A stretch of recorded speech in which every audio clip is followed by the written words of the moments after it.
Although any story can have more or less than 3 acts, we'll keep it simple here and focus on the 3-act structure since it's used a lot in big movies.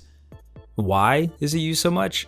Because it tends to have a flow that feels natural to us. A beginning, middle, and end is easy for people to understand. Act 1 tends to be the rise, Act 2 is the main conflict, and Act 3 is the climax. So basically, you introduce your audience to the world and its problems, you watch your characters try to resolve them, and finally, you have the resolution. So what can we learn about 3-act structure from the Avengers? In Act 1, we're introduced to the main problem, which is Loki stealing the Tesseract. The Avengers need to work together to try and stop him. In Act 2, they work on achieving their goal and face conflict along the way. They capture Loki, Hawkeye breaks Loki out so that he's free to work on his evil plan, and Phil Coulson dies. In Act 3, the Avengers face Loki and the alien invasion for the final battle. In fact, this big battle takes up pretty much all of Act 3. They manage to defeat Loki's plan, recapture him, and fight off the aliens. So there it is, a 2-hour major blockbuster film broken down into 3 little parts. Kinda crazy, huh? One thing that is important to mention is how usually Act 1 and Act 3 are roughly half the size of Act 2. The second act is typically the bulk of the movie, where a lot of conflict happens. Because of this, it can be helpful to split Act 2 up into halves in order to make it easier to manage when outlining and writing. For this reason, the lesson on Act 2 will actually be 2 separate lessons, Act 2A and Act 2B. After breaking down your movie into 3 acts, the next question is, how do we break it down further? We do that with scenes. These are the building blocks that make up your acts, which then make up your movie. How do you decide how to structure your scenes? Look at them as mini movies with their own 3-act structures. Most scenes have a beginning, middle, and end. For example, take the scene where Phil Coulson has to call Natasha and try to convince her to come back to S.H.I.E.L.D. to do a new mission. The beginning of the scene opens with Natasha tied down to a chair, being interrogated. We quickly learn what her current state of the world is. Then, the inciting incident of the scene, so to speak, is Phil Coulson calling her and telling her she needs to come in for a new mission because Hawkeye has been compromised. The middle, or Act 2 of this scene, is Natasha needing to escape from her situation. So she breaks out of the chair and fights them while Phil patiently waits on the phone. The end of the scene is Natasha prevailing over them, grabbing her shoes and leaving the building. Notice how goals and obstacles are also present in this scene. Phil's goal is to convince Natasha to come back to the base, which she initially resists because she's in the middle of a pre-existing mission.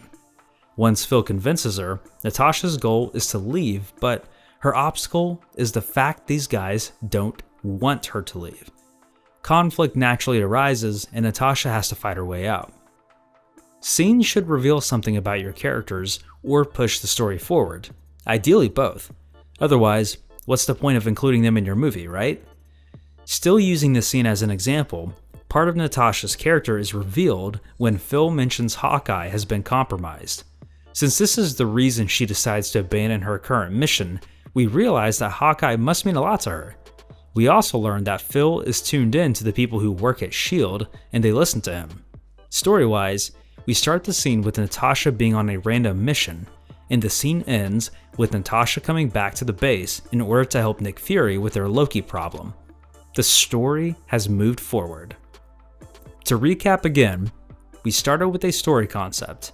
Then, we came up with some great characters for the story.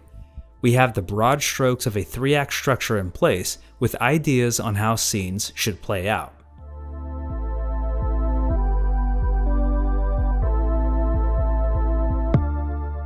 Let's start building your 3-act structure.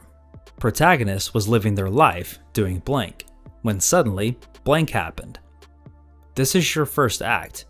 In the first blank, you can describe the world they're living in before the big event happens that starts the film.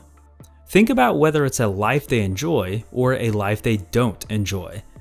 In some movies, the hero is living a happy life and something interrupts it, so they spend the rest of the movie trying to go back to normal. And sometimes, our hero hates their current status in life, and the big event gives them a reason to change it. When you fill in the second blank, you can either talk about an event that happened, or you could talk about something your antagonist did directly to your hero. Next, complete this. Protagonist and their supporting characters fight against antagonist and their supporting characters in order to reach their goal. They do blank, blank, and blank. The goal here is to come up with 3 big things that can happen in your second act. It can be positive things that your hero does, or it can be negative things your antagonist does to your hero. In their final confrontation, protagonist has to blank in order to win against antagonist. How does your hero win? You could even do a version where they lose if you really wanted to. Either way, after you filled it out, you should now have your protagonist, your antagonist, your supporting characters, and ideas for all 3 of your acts. Now, let's go into more detail on how these acts are going to be written. Just to be clear, I'll be touching on the major plot points so you can see what the foundation looks like. You can add details here and there, but without a strong foundation, your story might suffer.